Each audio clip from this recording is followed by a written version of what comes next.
بسم اللہ الرحمن الرحیم۔ السلام علیکم۔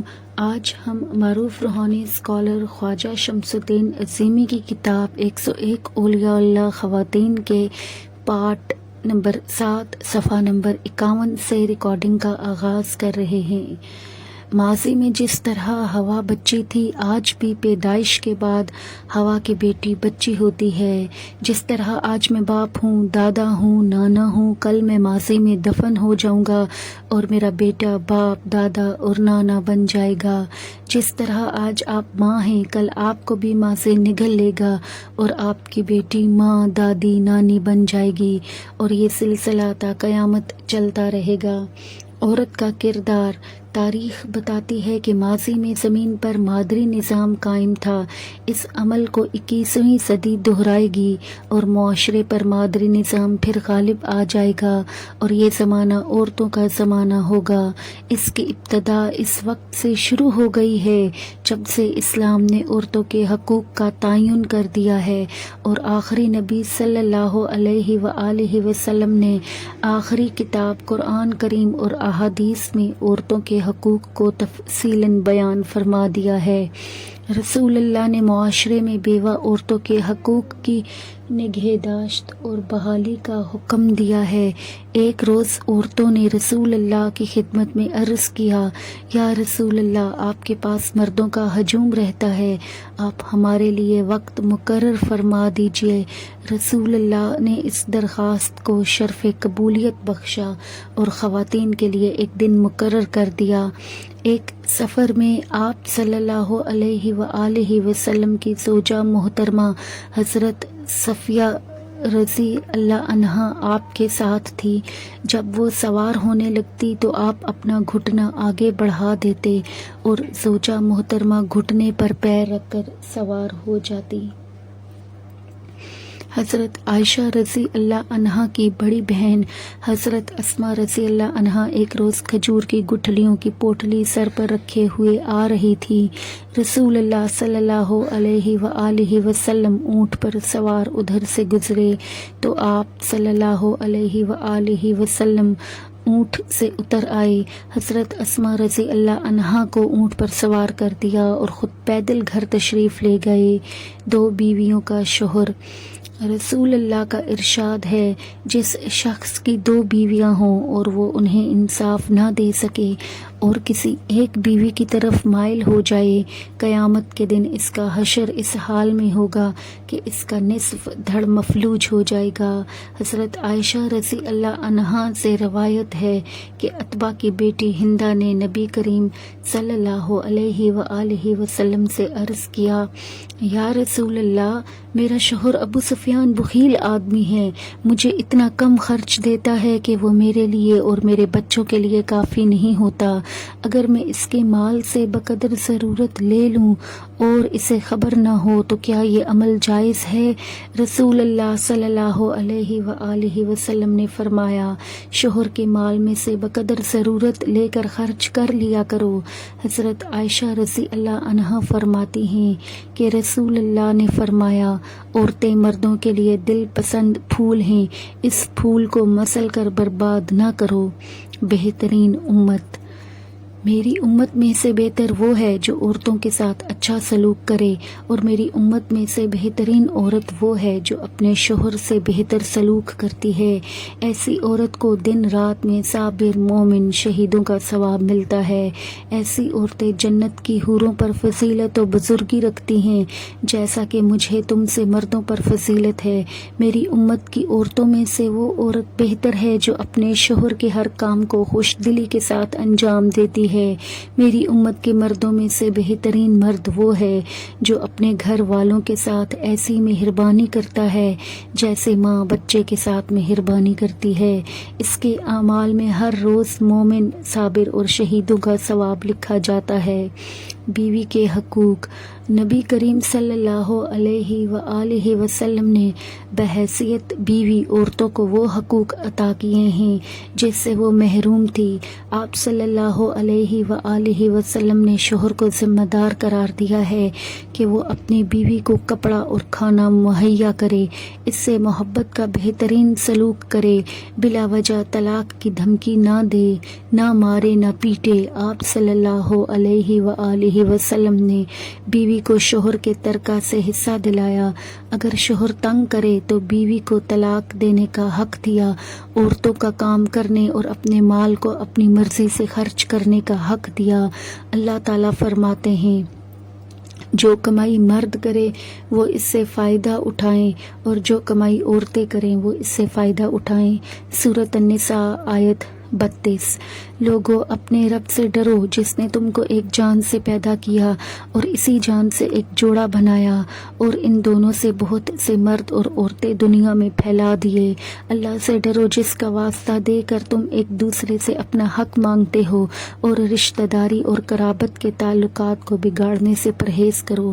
یقین جانو کہ اللہ تم پر نگرانی کر رہا ہے۔ سورۃ النساء آیت 1۔ اور اس کی نشانیوں میں سے یہ ہے کہ اس نے تمہارے لیے تمہاری ہی جنس سے بیویاں بنائی تاکہ تم ان کے پاس سکون حاصل کرو اور تمہارے درمیان محبت اور رحمت پیدا کر دی۔ یقیناً اس میں بہت سی نشانیاں ہیں ان لوگوں کے لیے جو غور و فکر کرتے ہیں۔ سورۃ الروم آیت 21۔ عورتوں کے لیے بھی معروف طریقے پر ویسے ہی حقوق ہیں جیسے عورتوں پر مردوں کے حقوق ہیں، البتہ مردوں کو ان پر ایک درجہ حاصل ہے اور اللہ سب پر غالب اقتدار رکھنے والا اور حکیم و دانا ہے۔ سورۃ البقرہ آیت 228۔ جب تک بیوہ عورت سے اجازت حاصل نہ کر لی جائے اس کا نکاح نہ کیا جائے، اور اسی طرح جب تک کنواری عورت سے دریافت نہ کر لیا جائے نکاح نہ کیا جائے۔ بے سہارا خاتون۔ رسول اللہ صلی اللہ علیہ وآلہ وسلم مکے کی غریب اور بے سہارا بیوہ عورتوں کا سودا سلف خرید کر اپنے کندھے پر اٹھا کر ان کے گھروں میں پہنچاتے تھے۔ ایک روز ابو سفیان نے حقارت سے کہا، غریب اور کمینے لوگوں کا سامان اٹھا اٹھا کر تم نے اپنے خاندان کا نام بدنام کر دیا ہے۔ حضور صلی اللہ علیہ وآلہ وسلم نے جواباً فرمایا، میں ہاشم کا پوتا ہوں جو امیروں اور غریبوں سب کی یکساں مدد کرتا تھا اور اپنے سے کمتر لوگوں کو حقیر نہیں جانتا تھا۔ عورت اور سائنسی دور۔ اس صدی میں عورت اور مرد میں مسابقت کا مقابلہ جاری ہے۔ عورت بینکوں میں مینیجر ہے، ڈائریکٹر اور سیکرٹری کی کرسی پر براجمان ہے، کالج میں پرنسپل ہے، یونیورسٹی میں چانسلر ہے، کیبنٹ میں ممبر ہے، وزیر خارجہ، وزیر خزانہ، وزیر تعلیم اور وزیر اعظم ہے، کمپیوٹر میں ماسٹر ہے، بسوں میں ڈرائیور ہے، ڈاکٹر ہے، سرجن ہے اور حکمران ہے۔ فی زمانہ علمی اعتبار سے عورت مرد سے زیادہ تعلیم یافتہ ہے۔ لٹریسی ریٹ کے مطابق عورتیں مردوں سے زیادہ عالم ہیں۔ اس وقت دنیا میں 12 سے زیادہ ممالک میں خواتین حکمران ہیں۔ عورت مرد کو طلاق دے سکتی ہے۔ زمین پر کوئی شعبہ ایسا نہیں ہے جہاں عورت مرد سے پیچھے ہو۔ قاہرہ یونیورسٹی میں گریجویٹ لڑکیوں کی تعداد مرد گریجویٹس سے زیادہ ہے۔ مصر کے علاوہ دوسرے عرب ممالک میں بھی کالجوں اور یونیورسٹیوں میں طالبات کی تعداد دن بدن بڑھ رہی ہے۔ عراق میں 70% لڑکیاں تعلیم حاصل کر رہی ہیں۔ شام اور اردن میں ان کی تعداد 70% سے زیادہ ہے، اور الجیریا اور تیونس میں لڑکوں کی نسبت تعلیم یافتہ لڑکیوں کی تعداد 90% ہے۔ آج کے دور میں لڑکیاں تعلیم کے ہر میدان میں آگے بڑھ رہی ہیں۔ ان کا پسندیدہ موضوع سائنس، بینکنگ اور طب ہے۔ بتایا جاتا ہے کہ چین میں 25% سے زیادہ لڑکیاں پائلٹ ہیں جو جنگی جہاز اڑاتی ہیں۔ بیروح معاشرہ۔ مرد بیروح معاشرے میں اس لیے تبدیل ہوئے کہ مرد نے مادیت اور فزیکل باڈی ہی کو سب کچھ سمجھ لیا ہے۔ اگر اگر خواتین نے اس کی اصلاح نہیں کی تو مادری معاشرہ پدرانہ معاشرے سے زیادہ ہولناک ہوگا۔ اتنا فساد پھیل جائے گا کہ زمین اجڑ جائے گی، آندھیاں چلیں گی، آگ برسے گی، زلزلے آئیں گے، 6 ارب کی آبادی 2 ارب رہ جائے گی، نقل مکانی کر کے لوگ غاروں میں چلے جائیں گے، درختوں پر بسیرا ہوگا، پہاڑ کھائے ہوئے بھس کی طرح ہو جائیں گے، آسمان سے خون برسے گا، زمین پر آتش فشاں پھٹ پڑیں گے۔ اللہ اپنا رحم کرے، اللہ ہماری غلطیوں اور کوتاہیوں کو معاف فرمائے۔ احسن تقویم محترم خواتین، آپ کو اللہ کے محبوب آخری نبی صلی اللہ علیہ وآلہ وسلم نے ظلم و ستم کی چکی میں پسنے سے بچایا ہے۔ آپ کے اوپر فرض ہے کہ آپ دنیاوی تعلیم کے ساتھ ساتھ دینی اور روحانی علوم سیکھیں، اپنی روح کا تعارف حاصل کریں۔ روح میں وہ سب مخفی ظاہر ہے جس سے آدمی انسان بن جاتا ہے۔ احسن تقویم انسان اشرف المخلوقات اس وقت ہے جب وہ اپنی روح سے واقف ہو، اللہ اور اس کے رسول کا حکم بردار ہو۔ جب بندہ اپنی اصل یعنی روح سے واقف ہو جاتا ہے تو اس کے اندر عدل و انصاف، رحم و کرم، برابری، مساوات اور انصاف و عدل کے ساتھ حقوق کی تقسیم کا حوصلہ پیدا ہو جاتا ہے۔ عورت اور مرد دونوں اللہ کی تخلیق ہیں۔ جس طرح کوئی مرد روحانی علوم حاصل کر کے اللہ کا عارف بن جاتا ہے، اسی طرح ہر عورت تزکیہ نفس سے نور اعلی نور عارفہ بن جاتی ہے، اللہ کی دوست بن کر خوف اور غم سے نجات حاصل کر لیتی ہے۔ 101 اولیاء اللہ خواتین، اس عاجز بندے نے رسول اللہ صلی اللہ علیہ وآلہ وسلم کے عطا کردہ علوم کی روشنی میں کوشش کی ہے کہ عورت اپنے مقام کو پہچان لے۔ اس کوشش کے نتیجے میں اللہ تعالیٰ کے فضل و کرم سے 101 اولیاء اللہ خواتین کے حالات، کرامات اور کیفیات تلاش کرنے میں کامیاب ہو گیا ہوں۔ یہ کہنا خود فریبی کے علاوہ کچھ نہیں ہے کہ عورتوں کی صلاحیت مردوں سے کم ہے یا عورتیں روحانی علوم نہیں سیکھ سکتی۔ خواتین کی ذمہ داری ہے کہ وہ اللہ اور اس کے رسول صلی اللہ علیہ وآلہ وسلم کے دیے ہوئے حقوق سے واقف ہونے کے لیے قرآن کریم ترجمہ کے ساتھ پڑھیں اور ان آیتوں میں تفکر اور غور کریں۔ بچیوں اور بیٹیوں کو بتائیں کہ ہمارے نجات دہندہ، ہمارے شفیع، ہمارے محسن اور ہمارے محترم نبی صلی اللہ علیہ وآلہ وسلم نے عورت کو غلامی سے آزادی دلائی ہے، علم سے آراستہ کیا ہے، معاشرے میں ہمارے حقوق متعین کیے ہیں۔ ایک دوسرے کا لباس۔ اللہ تعالیٰ ہمیں رسول اللہ صلی اللہ علیہ وآلہ وسلم کے اخلاق حسنہ پر عمل کرنے کی توفیق دے۔ ہماری ذمہ داری ہے کہ ہم سیرت طیبہ کا بار بار مطالعہ کریں، حضور صلی اللہ علیہ وآلہ وسلم نے جو کیا ہے اس پر عمل کریں اور جو نہیں کیا ہے اسے چھوڑ دیں۔ مرد عورت دونوں ایک دوسرے کا لباس ہیں۔ عورت ہی مرد اور عورت کو جنم دیتی ہے۔ عورت اور مرد میں روح ایک ہے۔ جب تک روح رہتی ہے آدمی زندہ رہتا ہے، اور جب دونوں یا کسی ایک میں سے روح نکل جاتی ہے تو حرکت ختم ہو جاتی ہے۔ حرکت ختم ہونے کا نام موت ہے۔ عزیزان گرامی قدر، اس کتاب کو ترتیب دینے کا مقصد یہ ہے کہ مرد اور عورت کے حقوق کی صحیح عکاسی ہو جائے۔ عورت اور مرد دونوں مل کر ہی معاشرے کو سدھار سکتے ہیں۔ ہم دو رخوں میں سے کسی ایک رخ کو معطل قرار دے دیں تو معاشرہ میں ابتری آ جائے گی، معاشرہ بکھر جائے گا، ہر چیز درہم برہم ہو جائے گی، عورت اور مرد کا وجود ناقابل بیان ہو جائے گا۔ 2006 کے بعد زمین اب اپنی بیلٹ تبدیل کر رہی ہے۔ 2006 کے بعد اس میں تیزی آ جائے گی اور 21ویں صدی میں عورت کو حکمرانی کے وسائل فراہم ہو جائیں گے۔ مردوں نے ترقی کے نام پر پوری نسل کو ایٹم بم کی بھٹیوں میں جھونک دیا ہے۔ زمین کرا رہی ہے۔ لاشعوری کیفیات سے آشنا لوگ زمین کی چیخیں سن رہے ہیں۔ زمین آگ میں بھسم ہونا نہیں چاہتی، زمین اپنی کوکھ اجاڑنا نہیں چاہتی، وہ اپنے بچوں کو خوشحال اور شاداں دیکھنے کی آرزومند ہے، جبکہ ناشکر انسان بضد ہے کہ زمین کو بھانج کر دے اور زمین کو جلا کر خاکستر کر دے، دھواں گٹا بن کر چھا جائے اور زمین پر آگ کے شعلے برسیں۔ پیشن گوئی۔ اب یہ امید بھی باقی نہیں رہی کہ آدم زاد اپنے وحشت ناک رویے میں تبدیلی کرے گا۔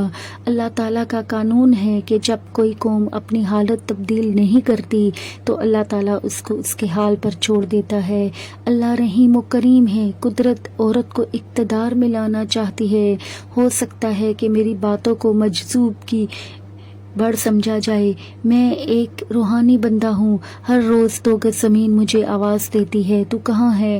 میں بھی بخوشی پیوند خاک ہونے کا منتظر ہوں، لیکن میری ایک خواہش ہے کہ میری بیٹیاں، بہنیں، بہویں اور میرے بچے اپنے خدا داد صلاحیتوں کا ادراک کریں، اللہ کی رسی کو متحد ہو کر مضبوطی کے ساتھ پکڑ لیں اور اللہ کی پسند کے مطابق معاشرے کی تشکیل کریں اور اپنی ماں زمین کی مانگ میں سندور بھر دیں تاکہ دنیا امن و آشتی کا گہوارہ بن جائے۔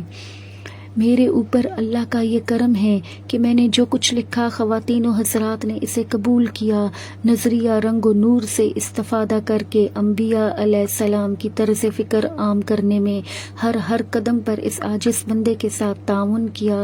میں آپ سب کا ممنون کرم ہوں، شکر گزار ہوں، آپ سے مغفرت کی دعا کا طلبگار ہوں۔ اللہ تعالیٰ کا ارشاد ہے، اللہ مرد و زن کی رگ و جان سے زیادہ قریب ہے، اللہ ابتدا ہے، اللہ انتہا ہے، اللہ ظاہر ہے، اللہ باطن ہے۔ اللہ تعالیٰ فرماتے ہیں، جو لوگ میرے لیے جد و جہد کرتے ہیں میں ان کے اوپر ہدایت و رہنمائی کے دروازے کھول دیتا ہوں۔ روح کا روپ، روحانی علماء بتاتے ہیں کہ روح کے 70,000 پرت ہیں، ہر پرت انسان کے اندر اس کی اپنی صلاحیت ہے، یہ صلاحیت ہر مرد اور ہر عورت میں موجود ہے۔ اللہ تعالیٰ لوگوں کو مثالیں دے کر سمجھاتے ہیں، دنیا کی ہر شے اللہ تعالیٰ کی ایک نشانی ہے، جب بندہ اس نشانی پر غور کرتا ہے تو بے شمار عجائبات کی پردہ کشائی ہوتی ہے۔ ایک بڑی پیاز لیجئے، اس کے پرت اتاریے، پرت اتارنے کے بعد پیاز کے بالکل وسط میں ایک ڈنٹل ملے گا، اس ڈنٹل کے ساتھ پیاز کے سارے پرت چکے ہوئے ہوتے ہیں۔ یہی مثال روح کی ہے۔ ڈنٹل کو اگر روح مان لیا جائے تو پرت ایک صلاحیت ہے۔ جس طرح پیاز کے ہر پرت میں پیاز کی خاصیت موجود ہے، اس طرح روح کا ہر پرت اللہ کی صفت کا مظہر ہے۔ روح عورت مرد نہیں ہوتی، روح کے پرتوں کا الگ الگ مظاہرہ مذکر اور مؤنث کے روپ میں ہمیں نظر آتا ہے۔ کروموسومز میں 12 چھلے ہوتے ہیں، ہر چھلا کا اپنا الگ رنگ ہوتا ہے۔ بطن مادر میں اگر ان چھلوں کے رنگ میں یکسانیت رہتی ہے تو سراپا مردانہ خصوصیت کا حامل ہوتا ہے، اور اگر ایک چھلا کا رنگ بھی پوری طرح دوسرے 11 چھلوں کے ہم مقدار نہ رہے تو سراپا میں اسی مناسبت سے مردانہ اوصاف کم ہو جاتے ہیں۔ 12 چھلوں میں سے کسی ایک چھلا کے رنگ کی مقدار بہت زیادہ یا بہت کم ہو جائے تو مؤنث رخ تشکیل پا جاتا ہے۔ قرآن حکیم کے ارشاد کے مطابق ہر عورت اور مرد روح کا روپ بہروپ ہے۔ جب کوئی بندہ اپنی روح سے واقف ہو جاتا ہے تو اسے ماورائی صلاحیتوں کا علم حاصل ہو جاتا ہے، اور یہی انکشافات آدم کو حیوان سے انسان بناتے ہیں۔ انسان کے اوپر تسخیر کائنات کی دستاویز قرآن کے علوم منکشف ہونے لگتے ہیں، اور جب یہ علوم منکشف ہو جاتے ہیں تو قوم معزز ہو جاتی ہے اور دنیا پر حکمران بن جاتی ہے۔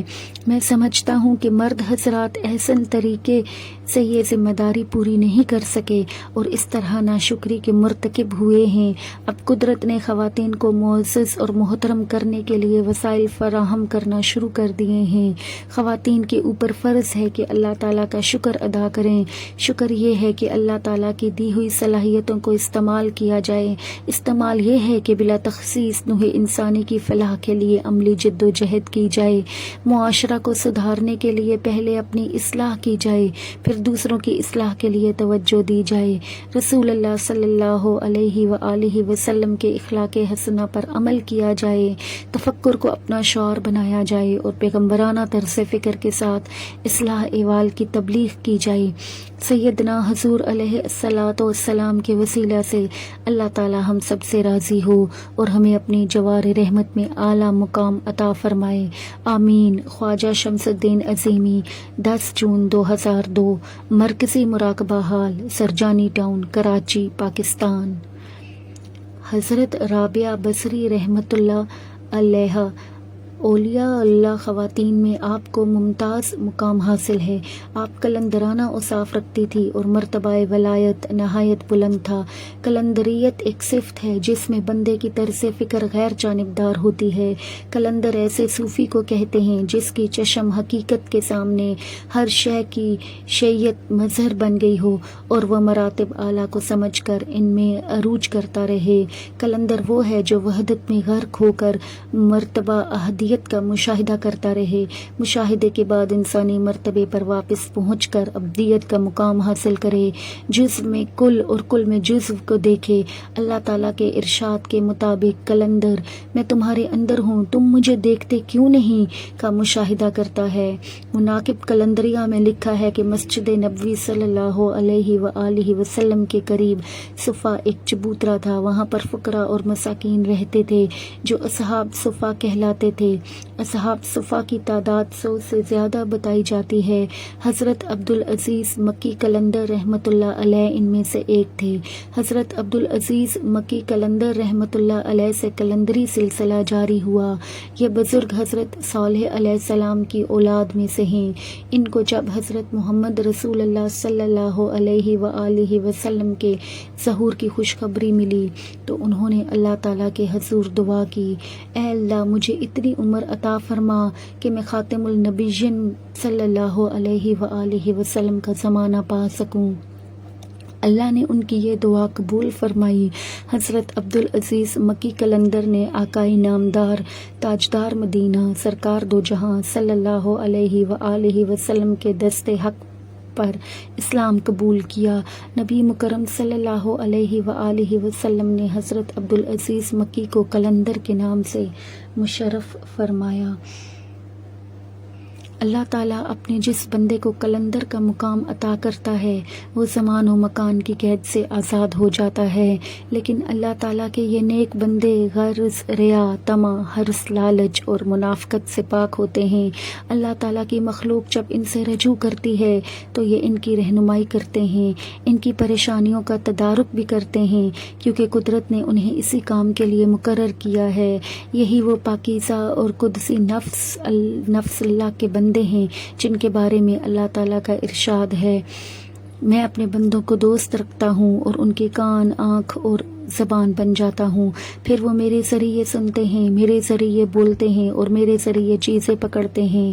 خواجہ حسن بصری رحمۃ اللہ علیہ ہفتے میں ایک بار درس دیا کرتے تھے۔ بی بی صاحبہ ان کے درس میں حاضر ہوتی تھی، لیکن جس روز نہ ہوتی حضرت حسن بصری رحمۃ اللہ علیہ انتظار فرماتے تھے یا راز کی باتیں بیان نہ فرماتے تھے۔ کسی نے کہا کہ آپ ایک عورت کے لیے اتنا انتظار فرماتے ہیں اور لوگ درس سے محروم ہو جاتے ہیں۔